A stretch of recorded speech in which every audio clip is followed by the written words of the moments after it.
Color TV. Color TV machiegni pacho. Ma e odwa.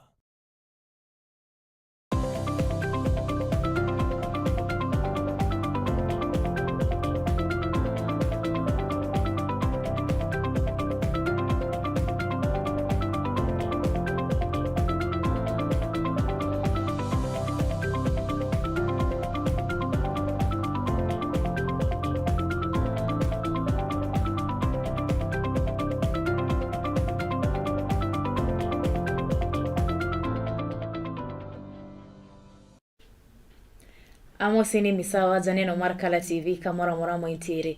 Odiochieng' ma kawuono nendi mar chieng' ngeso.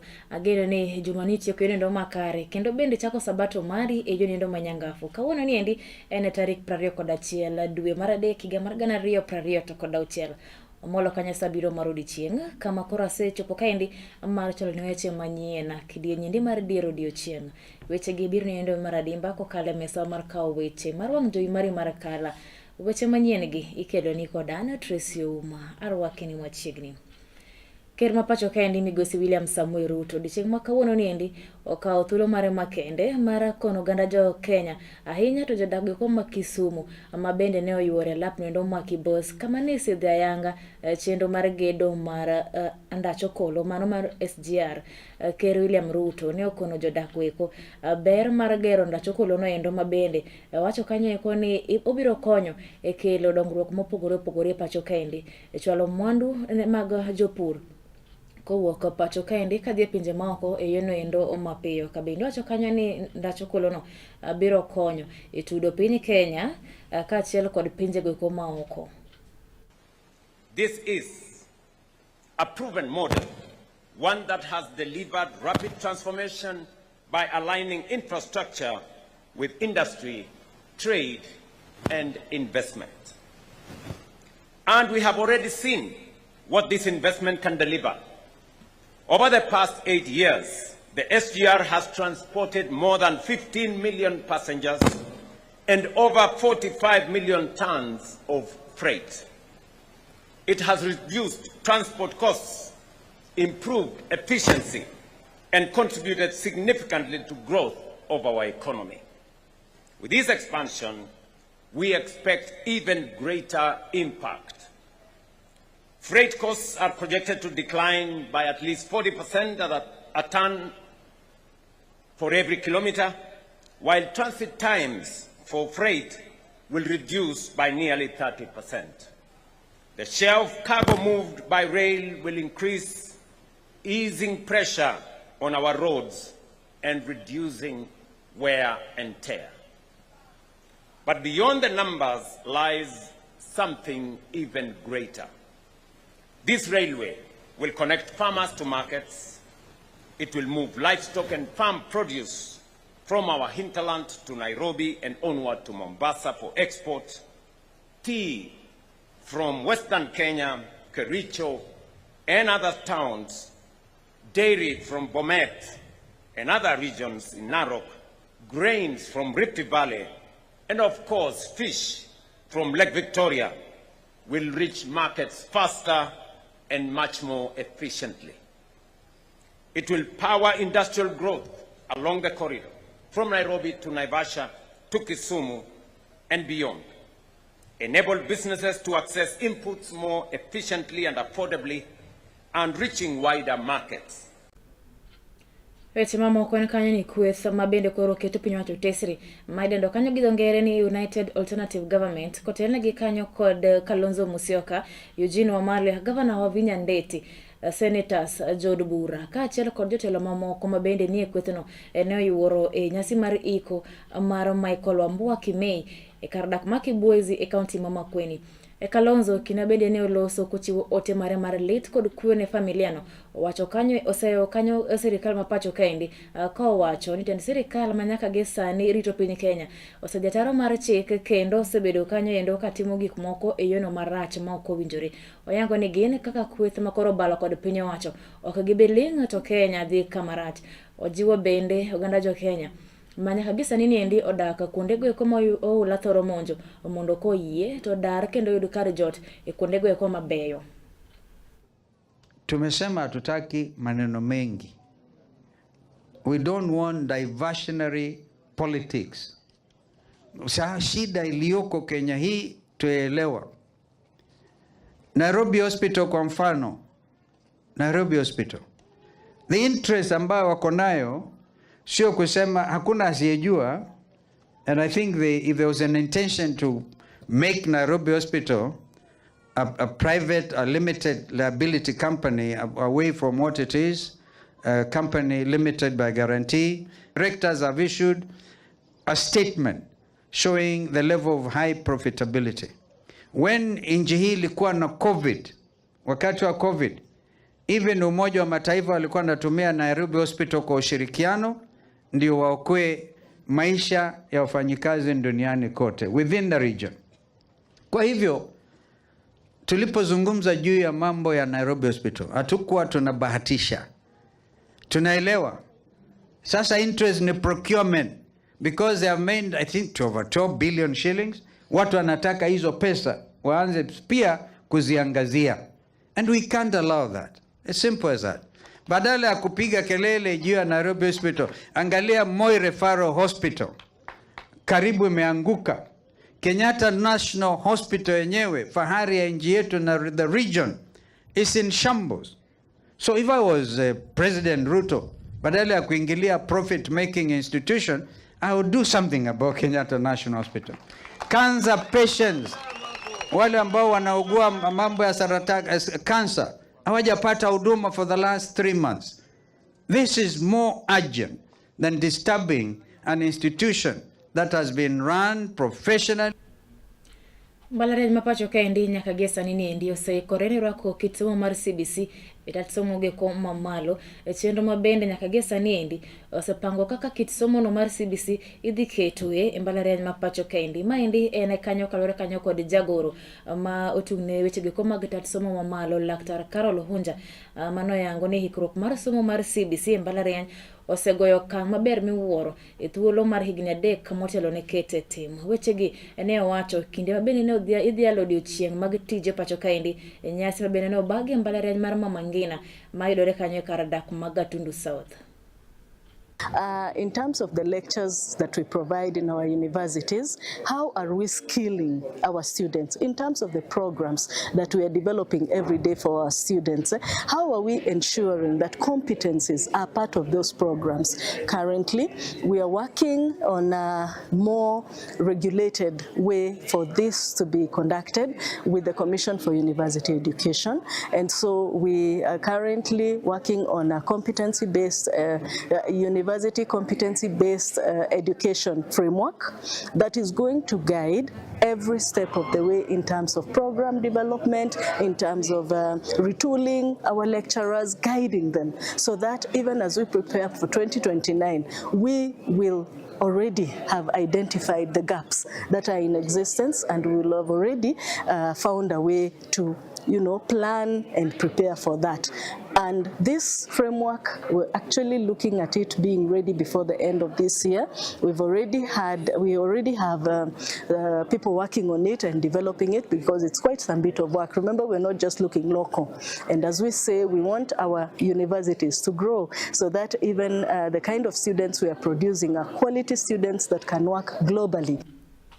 Gedo maranda chokolo nendo mar SGR maichako kata mesida yanga Odiochieng makawuono ni endi bomo ni ma Kisumu en gino endo makoro biro nyuolo thuolo makare mag ohala e bomo ma Nairobi bomo ni ma Kisumu kaachiel kod Kenya mangima. Bende obiro bero weche go mag dak kaachiel kod wuothe pacho kendi.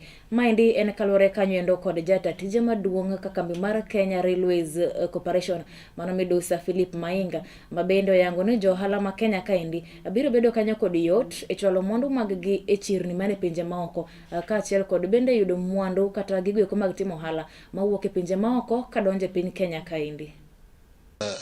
Regional economic scenario that we are looking at, and therefore SGR will reduce the cost of doing business. Timing for the businesses, the last mile will be reduced for our traders and our commercial people. Logistically, you are going to go, I think you and I know, when I climbed my transport here from Kisumu going to Nairobi, the kind of pain we go through in our roads. We are going to shorten this distance only by, from 6 hours to around 2.5 hours. That, you climb your train here and within 2 hours you're in Nairobi. In the next 3-4 hours again you're in Mombasa. Wan gima ne wakwayo ni Ruto mondo okonywa, lakini wang'e ni odok to nyaka nochak bet e reru ka yawa mondo ndikwa mondo wayude tich. Wan mapidho nyithindo kaka osiepna nowacho, onge ng'ama pidho nyithindo. Seche moko an adak kenda, an single mother. Abiro ni mondo amany mondo nyathino yud kaka dhi chiemo mondo kik odhi okwal kama ka wawuok e kaunti ma Kisumu wadhi nyaka manindo Masiaya kama iyudo kanyo ni jopur ma e kaunti no Masiaya osegoyo okang' maduong' e weche go mag pur kod pith. Manindo bende biro tok yudo puonj mong'ith kowuok kuom riwruoge ma opogore. Chenro maket kod manindo mar puonjo jopur e kaunti no Masiaya nochakore higa mar 2023 to kendo geno ni udhi rumo e higa ni endi ka koro udhi rumo koweyo kanyo jopur mohingo 6,000 koseyudo puonj e weche go mag pur makare e kaunti nindo Masiaya. Alot manyiwa no waloso mana gi gik manuang're aluora. Ka wasepitho ma wayudo keyo to wauso ga moko. Kwaseuso to pesa ma wauso wakete account mar group to modong bende wapogre kaka jo group. Ne wachako gi pidho rabolo muneno kae gi olemo nyaka lot. Nodhi mwachako pidho gwen. Negitewa kaka wanyalo pidho gweno.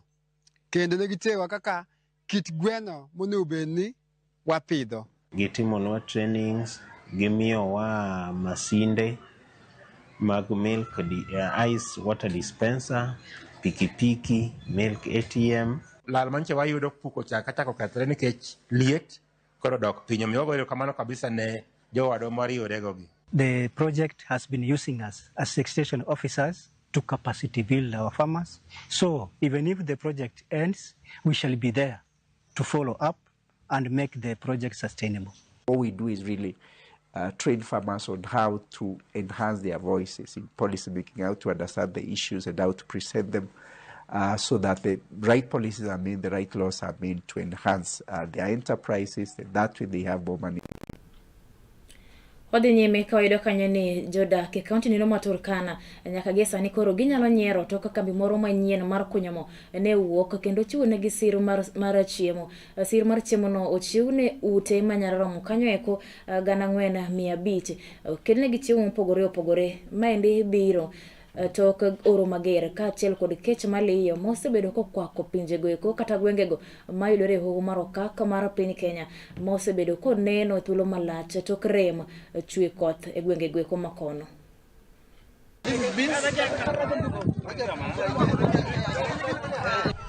Unga ya ugali gunia 500, mahindi gunia 500, maharagwe gunia 500 na uji mix gunia 500.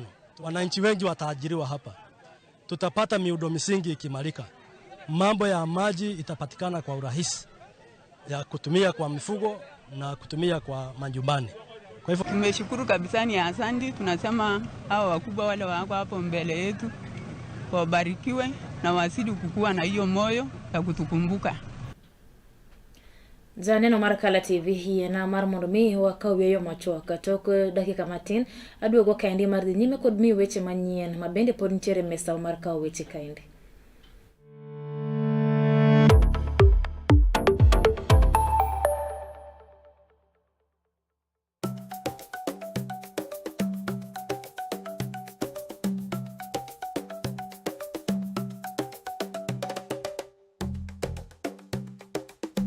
Be isegombo ng'eyo kit tedo chiemo ma opogore obed chiemo manyasani kata manyachon machalo aliya, aluru, obambo to kod mamoko mathoth. Machiegni tet manimba chenro miyudo tiegruok mathoth e weche mag jikon. Waseso jikondi kod chiemo mamit maweki nang'o lith lweti kochakore crepes, cookies, ringabula, samosa molose rang'iny mamalo man kod ndhadhu mamit miwuoro e kind chiemo mamoko mathoth. Arni wapuonji loso nyaka kit math mamoko mayom kaka cocktail kod smoothies matieko riyo. Kik bayi, tudi koda juma ka juma mondo wated kanyakla.